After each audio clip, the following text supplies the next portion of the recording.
Bullies knocked down the black woman at the bar, shock when knowing she was the billionaire's wife. She lay on the cold marble floor of the Avalon Lounge, her simple navy dress torn, her hands trembling as laughter bounced off the walls. Phones rose like weapons, recording her humiliation.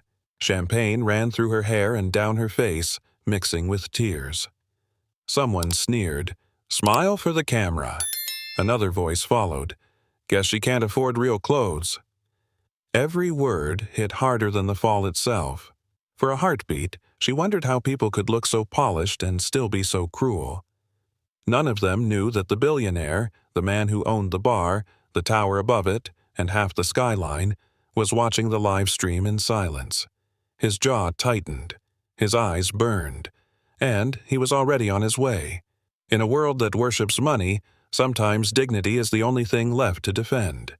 Keep watching, because tonight, justice is about to walk through that door. Before that cruel night, there was only calm.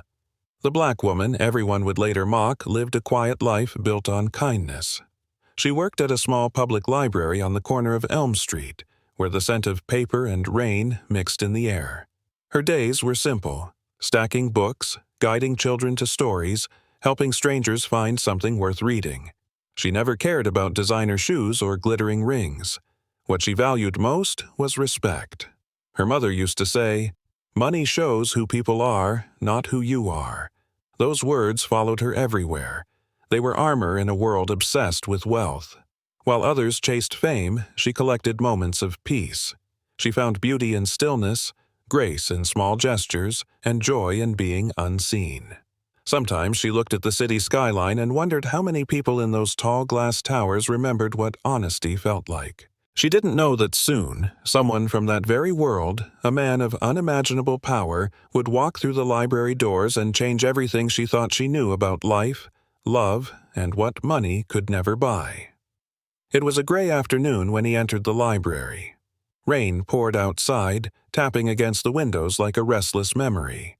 He wore a simple sweater and carried a quiet presence, the kind that made people pause without knowing why. He asked for a book about bridges, architecture, he said, but stayed to talk about everything else. They spoke of cities, then of people, then of the invisible bridges that hold hearts together when words fall short. He listened with genuine interest, never checking his phone, never rushing. That alone made him different. Every visit after that felt like sunlight slipping through clouds. He'd bring coffee, she'd bring stories. They laughed about old novels and dreamed about traveling somewhere with no noise, no judgment, just space to breathe. She thought he was an ordinary man, maybe a teacher or artist. He thought she was extraordinary because she looked at him like a person, not a prize. What neither knew then was that the man reading about bridges had built empires, and the woman helping him find a book would one day become his greatest bridge of all. Weeks turned into months, and their friendship grew into something unspoken but certain. One evening, they walked beside the Hudson River, the sky painted gold by sunset. He stopped under a street lamp and told her the truth. He wasn't just a man searching for bridges, he was the billionaire who built them. For a moment, the world went silent. She looked at him, unsure what to say. He reached for her hand and said, "You saw me, not my money. That's what I've been looking for my whole life." Her heart ached, not from surprise, but from the depth of what he offered. Honesty. They married quietly in a garden filled with white roses and family laughter. No photographers, no headlines, no diamonds on display. He called her his calm in chaos. She called him her reason to believe. To everyone else, she remained the same humble librarian. To him, she became the compass that guided his empire with grace. Their story began without noise, but fate was already writing its loudest chapter. They promised each other one thing. Their lives would stay simple. She didn't want bodyguards or mansions. She wanted morning coffee, late-night talks, the sound of rain on the roof. He agreed.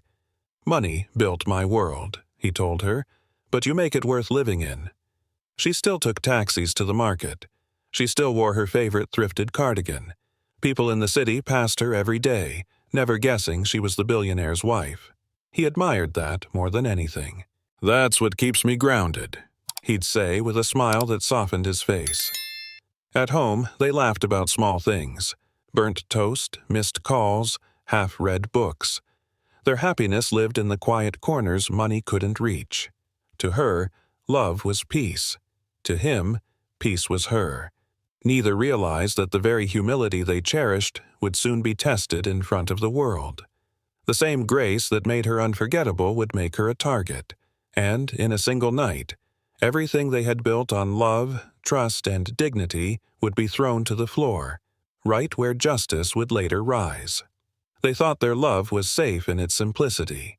But fate often tests the things we hold sacred. The morning felt ordinary. The billionaire kissed his wife's forehead before leaving for an urgent trip overseas. He smiled and said, "Go to the Avalon Lounge tonight. Represent us for the Children's Fund." She hesitated. Crowded rooms made her uneasy. Fancy places always carried whispers that cut deeper than knives. Still, she nodded. "I'll do it for the kids." That evening, she stood before her closet. Every dress looked too plain, too humble for a world of diamonds. She chose a navy one. Simple, modest, clean. Around her neck, a small silver pendant her mother once gave her. Outside, the city hummed with noise and pride. A taxi carried her through glowing streets toward the lounge. As it stopped, she took a deep breath and whispered, "Just one night." Inside, laughter and crystal lights filled the air. She didn't belong, but she smiled anyway. She believed good intentions could open any door. What she didn't know was that this invitation wasn't fate's reward, it was its test. The Avalon Lounge gleamed like a palace in the sky. Gold chandeliers sparkled above, and every table overflowed with champagne and pride. The woman stepped in quietly, holding her invitation close. Heads turned. Eyes scanned her from head to toe, stopping at her modest shoes, her plain dress. Someone whispered, "Who let her in?" Another chuckled, "She must be lost." She walked to the bar and asked softly for ginger ale. The bartender looked confused. No one ever ordered something so ordinary. Around her, laughter floated like smoke, perfumed with arrogance. She tried to steady her breath, reminding herself she was here for the children's charity. But every step made her feel smaller. Every stare pressed harder against her skin. In a room where everyone sparkled, she was invisible until it became convenient to notice her. And when they did, it wasn't kindness they saw, it was target practice. Somewhere in that noise, cruelty was waiting to make itself seen. Near the corner of the bar stood 3 women, draped in silver, gold, and white. Their diamonds caught the light like tiny suns, and their smiles were sharp enough to cut. They noticed her instantly. One of them, the woman in silver, stepped forward with a voice sweet but cold. "Sweetie, staff entrance is in the back." The others laughed. The sound wasn't loud, but it burned. The woman held her ground and answered softly, "I'm here for the charity." The one in gold tilted her head, eyes gliding over her dress. "That charity must really be for people like you." More laughter, shallow, pitying. For a second she wanted to walk away, but she stayed, because dignity doesn't retreat. She turned to face them fully. "We're all here for the same cause, aren't we?" Her calm only amused them more. They whispered among themselves, already planning the game that would turn kindness into spectacle. The woman in silver stepped closer, holding a glass of wine. "That dress," she said slowly. "Is it from a thrift store?" The laughter that followed spread like perfume, sweet but suffocating. The woman tried to smile politely. "I'm just here to support the Children's Fund." "Do you even have a ticket?" the one in gold demanded. Before she could answer, her invitation was snatched from her hand and waved in the air. "Fake," someone muttered. Her heart raced. People nearby watched but said nothing. Then, without warning, the glass tipped. Cold wine splashed down her dress. The color bled through the fabric, dark and cruel. "Oops," the woman said with false sweetness. "Guess it wasn't expensive anyway." More laughter. More phones raised. She clenched her purse, trying to hold her composure. "I'll leave quietly," she whispered. But the path to the door was already blocked. The air thickened. The cruelty wasn't over, it was just beginning. It happened fast. A hand grabbed her hair, yanking hard enough to make her cry out. Another hand shoved her shoulder. She stumbled, the floor spinning beneath her. The crowd gasped, but no one moved. The woman in gold hissed, "Stay down where you belong." She tried to stand, but a heel pressed against her hand, sharp pain shooting through her palm. Laughter erupted again, cruel and hollow. Her torn dress slipped from her shoulder as someone shouted, "Let's make her famous!" A phone camera hovered above her. A live stream started. Comments flashed across the screen. Mockery, emojis, applause for the spectacle. "Please," she whispered, "please stop." But cruelty loves an audience. And this room was full. They poured champagne on her hair. The liquid ran cold down her skin, carrying her dignity with it. Around her, laughter turned into a storm she couldn't silence. For a moment, she stopped fighting. The noise faded, replaced by a single thought. No one here knows who I really am. And somewhere miles away, the billionaire watching the live stream rose from his chair. And when the world's laughter reached its cruelest note, silence fell, just long enough for despair to take its first breath. She fell hard. The marble floor met her shoulder with a sound that silenced even laughter for one heartbeat. Then the noise returned, louder, crueler. Lights from dozens of phones painted her face in harsh white. She looked up, eyes wide, tears mixed with wine. The chandelier above blurred into circles of gold. For a moment, she wasn't crying for herself. She was crying for a world that watched and did nothing. People stood a few steps away, frozen, pretending to sip their drinks, pretending this wasn't real. The cold stone beneath her palms felt sharper than glass. Her heart begged her to crawl away, but her pride whispered, "Don't give them the satisfaction." Every second stretched like an hour. Every breath tasted of humiliation. She wanted to vanish, but the laughter kept her anchored to pain. Somewhere in her chest, anger began to move, slow, trembling, alive. This wasn't how her story would end. The laughter still rang, but something inside her shifted. Through the blur of tears, she blinked hard and lifted her head. The taste of champagne and salt mixed on her lips. Her body trembled, but she pushed herself up inch by inch. The crowd stared. The three women smirked, waiting for her to crumble again. She wiped her face with the back of her hand and whispered, "You will regret this." The words were quiet, but they cut through the noise like thunder in a church. The woman in silver tilted her head, amused. "Oh, honey," she said, "regret is for the poor." The audience chuckled nervously, unsure whose side to take, but her voice had already planted a seed of unease. Her knees shook. Her heart burned. She didn't stand because she was unbroken. She stood because she refused to stay broken. And in that fragile defiance, her dignity began to rise again. Patricia, the woman in silver, laughed until tears touched her mascara. "Regret? Honey, you can't even afford this drink." The cruelty in her tone made a few people flinch. Even Veronica, wrapped in gold, looked uneasy for a split second before laughing again. Jessica lifted her phone higher, filming the defiance like it was comedy. The woman on the floor didn't speak. Her silence unnerved them more than anger could. Pride demanded she stay quiet. Dignity told her she already said enough. "Look at her," Patricia said, waving a jeweled hand. "So dramatic. You'd think she owns the place." Someone near the bar muttered, "That's enough." The sound was soft, but it carried. Patricia rolled her eyes. "Relax, it's just fun." Fun. That word twisted the air. It was the last thing she said before the first phone pinged with a sound no one noticed yet. The warning of what was coming. Cruelty had reached its loudest note. Silence was about to answer back. For the first time that night, the room grew still. Laughter thinned into whispers, then nothing. The woman stood in the middle of spilled champagne and shame, breathing heavy, shaking but upright. Around her, guilt began to settle like dust. Some lowered their phones. Others looked away, pretending to fix their dresses. Then, ding. A sharp, small sound echoed from a phone on the counter. Another followed, and another. Notifications popped up on every screen. Live viewers doubled, comments exploding. People glanced at their devices, faces changing from amusement to confusion. Someone read aloud, "Isn't that the Billionaire's bar?" Another voice, "Wait, who's watching this?" Eyes turned to the live stream on Jessica's phone. The viewer count climbed past thousands. A username appeared at the top of the chat, one that made Veronica's blood run cold. The room didn't yet know it, but power was already walking toward them. The heavy doors of the Avalon Lounge swung open. The metallic sound echoed through marble and music alike. Heads turned.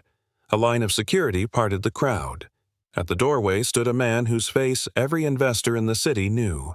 He wore no expression, just silence that commanded all attention. The air itself seemed to change. He walked forward, calm but deliberate, every step echoing like a verdict. The trio of women froze, still clutching their glasses. No one spoke. Even the bartender stopped mid-pour. He didn't look at them. His eyes found the woman standing near the floor, her dress ruined, her pride intact. The whispers spread, "That's him, the billionaire." He removed his jacket and placed it over her shoulders, shielding her from the stares. The crowd saw it, and everything inside the room shifted. Fear, guilt, awe colliding at once. The silence was complete. The show was over. Justice had just walked in. No one knew yet. The quietest man in the room would become their loudest reckoning. The laughter that had filled the room moments earlier stopped as if cut by a blade. Glasses froze halfway to lips. Music died somewhere in the background. The billionaire's eyes were locked on the woman standing near the floor. Her torn dress clung to her shoulders, his jacket now covering the ruin.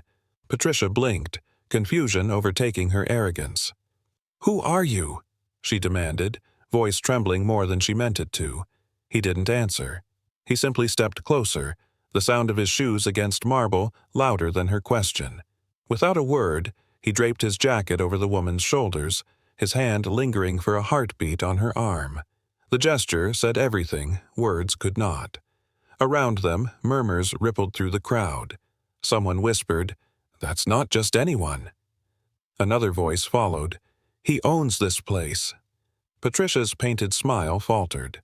Veronica looked down, pretending to check her phone.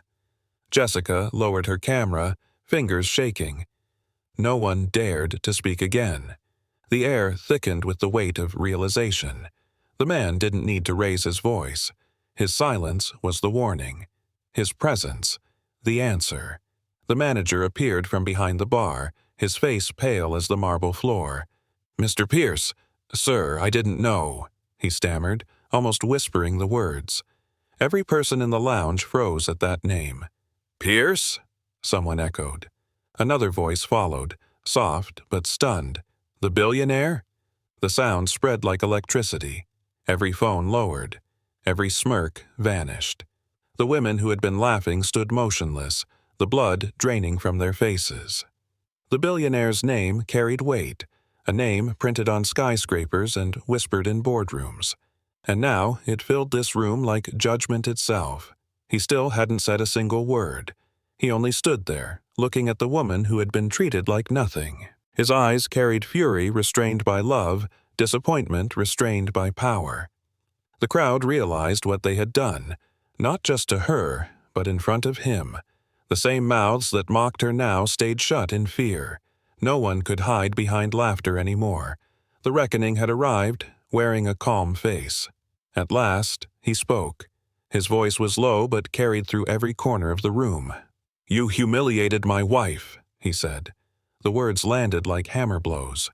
"The woman you called nobody is my everything." A silence followed so heavy that no one dared to breathe. Patricia's glass slipped from her hand, shattering on the floor. Veronica's lips parted, no sound coming out. Jessica's phone hit the bar with a dull thud. He stepped closer, each word slower than the last. "You looked at her and saw nothing. That says more about you than it ever could about her." He turned slightly toward the crowd. "Every one of you who watched, who laughed, remember this moment, because the world will." No shouting, no rage, just controlled, cutting truth. The woman at his side lowered her eyes, not out of shame, but in quiet strength. His jacket covered her shoulders like armor. The billionaire's calm was more terrifying than any anger could have been, and for the first time the cruel felt small. A man in a dark suit stepped forward, tablet in hand. "Sir, we have it all," he said quietly. It was the billionaire's lawyer. With a nod, the screens around the lounge flickered to life. Every camera feed appeared, the shoving, the wine spilling, the laughter, the torn dress. No one could look away. The same people who had filmed for entertainment now saw their own cruelty reflected back at them. Some gasped, others covered their mouths. Patricia's knees weakened as her image filled the screen, face twisted in arrogance. Veronica whispered, "Oh my God!" Jessica tried to delete her video, but the lawyer's voice stopped her. "It's already saved." The woman who had endured it all stood still. Watching herself break was unbearable, but she didn't turn away. When the last clip ended, silence returned, heavier than before. There was no defense left, no more laughter, only the echo of what they had done. The room had witnessed power abuse, and now it was witnessing justice rising to meet it. Patricia's face crumpled first. "Please," she begged, voice cracking. "We'll pay anything. We didn't mean—" The billionaire cut her off with a look. "You think this is about money?" His tone was calm, but it carried the weight of finality. Veronica's eyes filled with tears. "It was a mistake," she whispered. Jessica shook her head, muttering, "We were just joking." "Joking?" he repeated softly. "You call this a joke?" He gestured toward the woman beside him, her torn dress still visible beneath his jacket. "You turned cruelty into entertainment. And you want to buy forgiveness with cash?" The lawyer began listing charges: assault, humiliation, defamation. The words fell one after another, each heavier than the last. The three women stood frozen, their glittering jewelry suddenly meaningless. No one clapped. No one spoke. Even the city outside seemed to hold its breath. He turned to the bar manager. "You watched this happen and did nothing. That silence was your choice."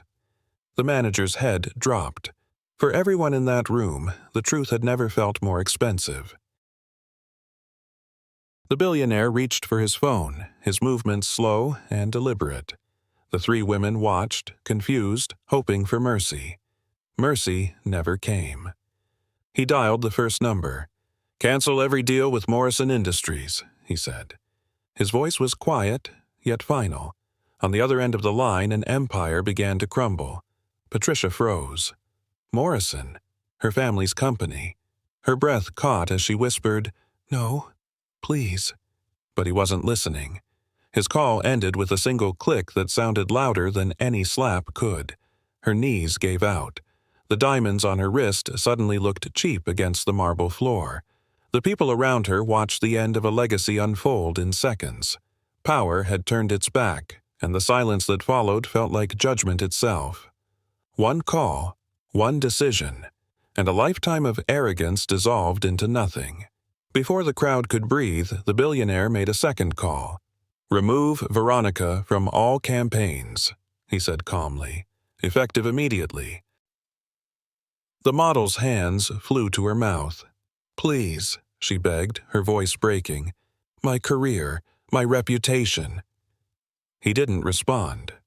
His lawyer nodded and started sending messages to agencies and boards. Contracts, sponsorships, and endorsements began to vanish before her eyes. Then came the third call. "Withdraw from the Hartley merger." His tone didn't rise, it only sharpened. "Yes, because of your daughter." Jessica's phone slipped from her hand.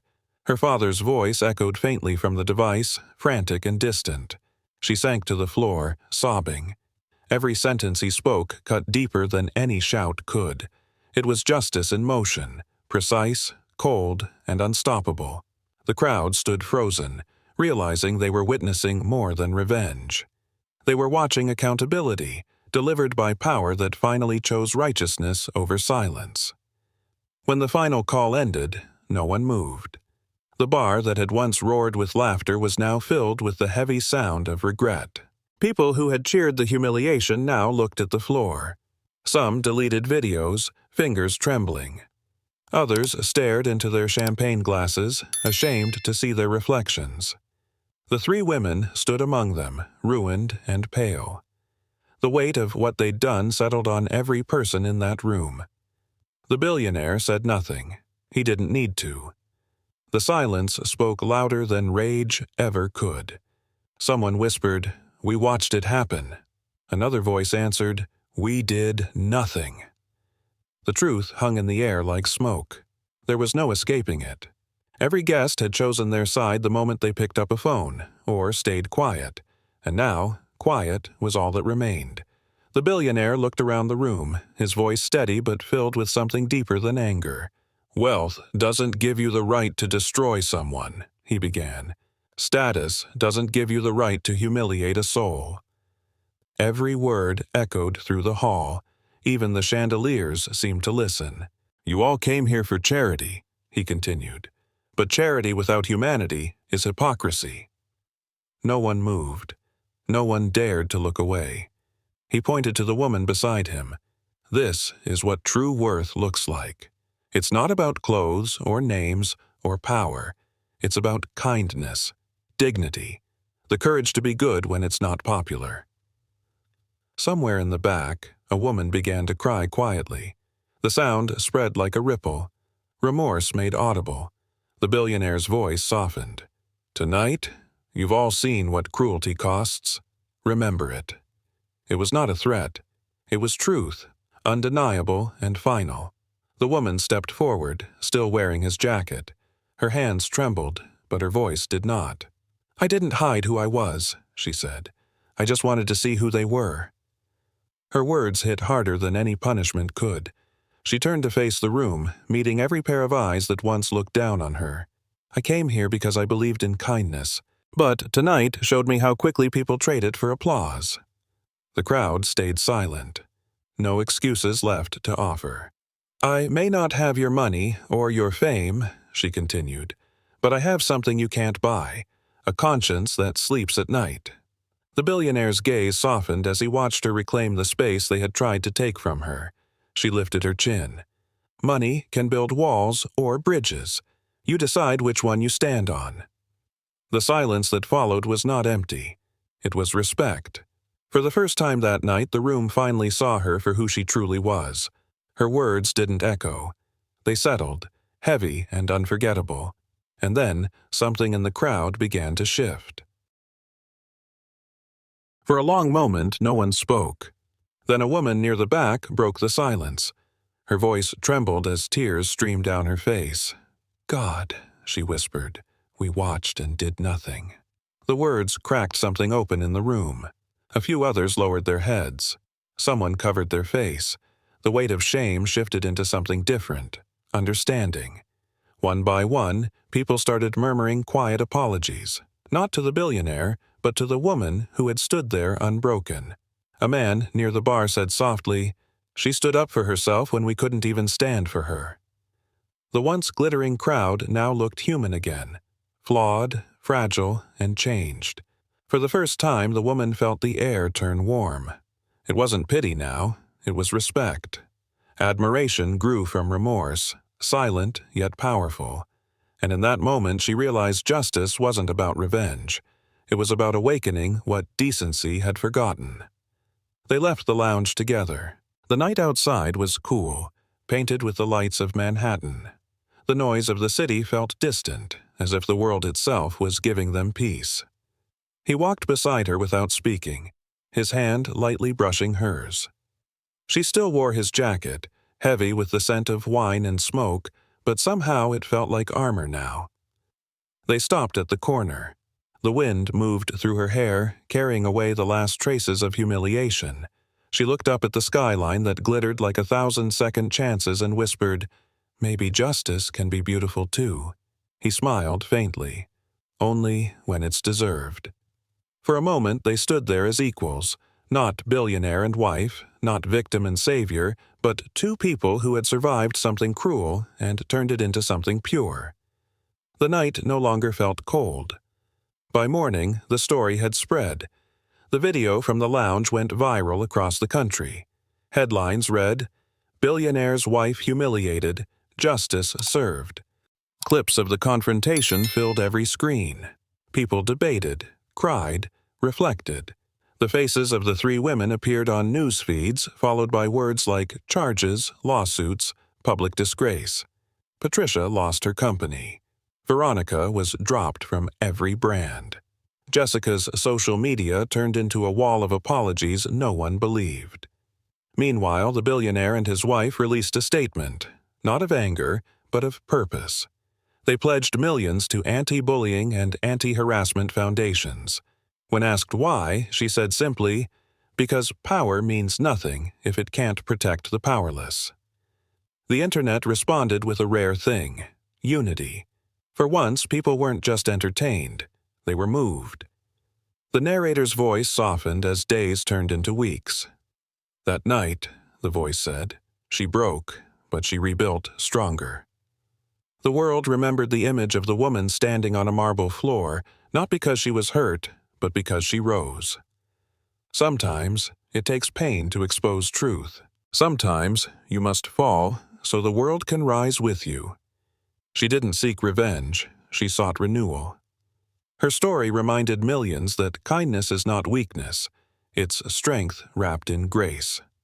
She became a symbol, not of wealth, but of worth.